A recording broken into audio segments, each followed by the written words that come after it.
Alright, so this is where we left off. And how we reach here is that we integrated 4x minus 4 over x squared minus 2x minus 3 using integration by substitution.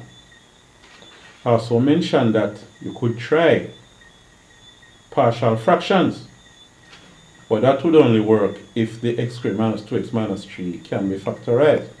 Let's try it and see what will happen. Let's not erase this answer. Let's keep that answer as it is. So, oh no, I don't want to erase this thing here. Just want to erase the working and leave the answer alone. Alright, I could just erase this part. Now, suppose you use integration by partial fractions, and this will be the same thing as what? You have the integral of 4x minus 4 divided by, how will you factorize this? If you say x squared at one end minus 3 at the other end,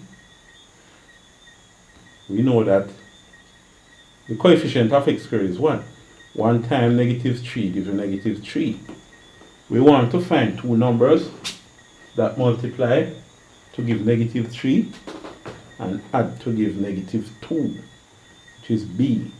The AC method we're using. They multiply to give negative 3, add to give negative 2. Now, if you consider negative 3 and 1, negative 3 plus 1 is negative 2. Negative 3 times 1 is negative 3. So we could try that. Minus 3, we're going to split the negative 2x into minus 3x plus 1x. Alright, so we have that. So we factorize now. X minus 3 plus 1, x minus 3. So we have x plus 1, x minus 3. Alright, so it can be factorized. So let's rewrite it now. The integral of 4x minus 4 over x plus 1, x minus 3 dx. Now, we want to divide up. I'm going to cover this because the answer from the working before. Divide up this into a over x plus 1 plus b over x minus 3. So we have 4x minus 4 over x plus 1, x minus 3 is equal to a over x plus 1 plus b over x minus 3. Alright, let's multiply both sides by x plus 1, x minus 3. We would have 4x minus 4 equal, because when you multiply by x plus 1, x minus 3, all of this would cancel itself, right? And then, if you multiply by x plus 1, x minus 3, the x plus 1 will cancel x plus 1. You see that? And you will be left with a times x minus 3. Then if you multiply the b part by x plus 1, x minus 3, the x minus 3 will cancel the x minus 3, leaving the x plus 1. Alright? So what you will do here, say plus b, x plus 1. Alright. Now, suppose you consider a case where you let x be equal to 3 in order to get rid of a. Right? You can see that you're going to have 4 by 3 minus 4 equals a times 3 minus 3 plus b times 3 plus 1. See that? When you substitute 3 for x, then you say 4 3 is 12. 12 minus 4 is how much? 8, 9, 8. So this will become 8 equal 8 times 0, because 3 minus 3 is 0, so a is gone. Alright? Then you have 4b. So b equal to 8 over 4, which is 2. So b is 2. Now you want to find out what a is. What you could do is let x equal negative 1. But if you let x negative 1, then this negative 1 plus 1 would be 0 and b would be gone. Alright? So if you do that and say let x equal negative 1, what you would have happened is 4 times negative 1 minus 4. So 4 times negative 1 minus 4 equals a. Negative 1 minus 3 plus b, negative 1 plus 1. When you substitute it, alright? What you would have now? 4 by negative 4. No, I mean 4 by negative 1 is negative 4. Negative 4 minus 4 is negative 8 equal, and you have negative 4a plus 0. So a would be what? 8 over 4, which is 2. But a is 2 and b is also 2. Alright? So what you would have here is that the integral of 4x minus 4 over x plus 1, x minus 3, the integral of 4x minus 4 over x plus 1, x minus 3 is equal to the integral of a over x plus 1, and that's 2 over x plus 1,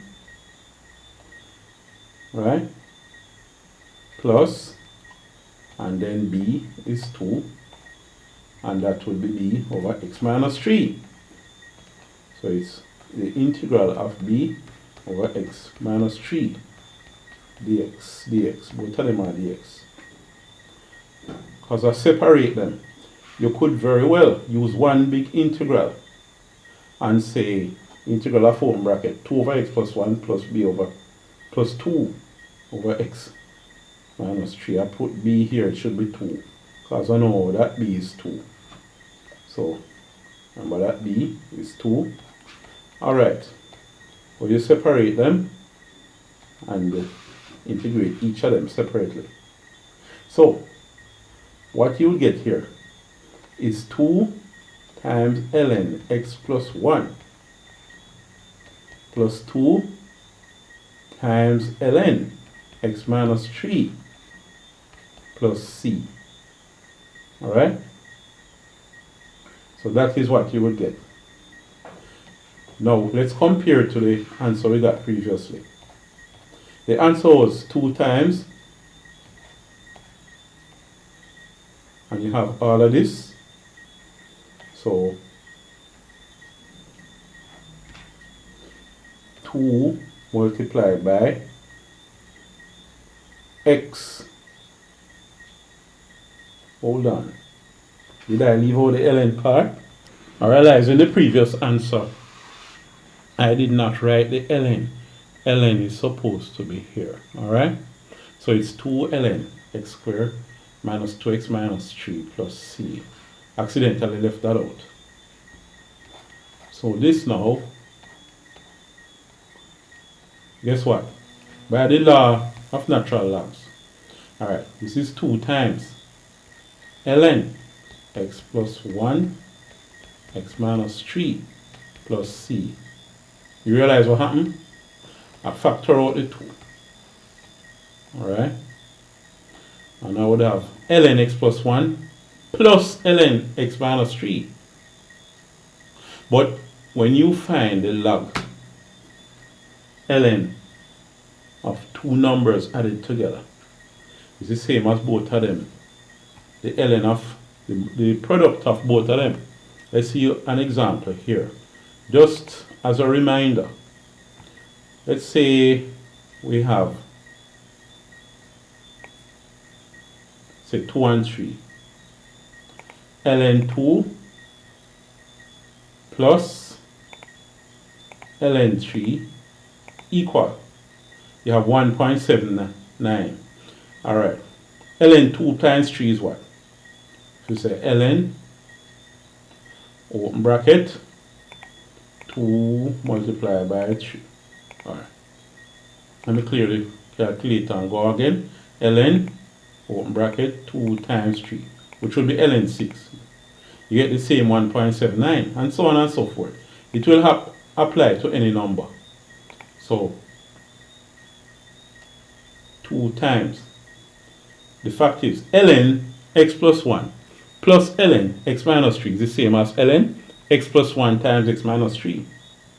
Just like how ln 2 plus ln 3 is the same as ln of 2 times 3. See that? So this is 2 ln. When you multiply them out, you have x squared minus 3x plus 1x minus 3 plus c. And this will amount to 2 ln x squared negative 3x plus 1x is minus 2x minus 3 plus c. So it's ln, 2 ln x squared minus 2x minus 3. ln x squared minus 3x minus 3, and then the plus c. So you see, it is the same thing. So we have two alternatives. Using substitution is shorter, right? But if you are asked to do it by partial fraction, you wouldn't have a choice. You'd have to just deal with partial fractions.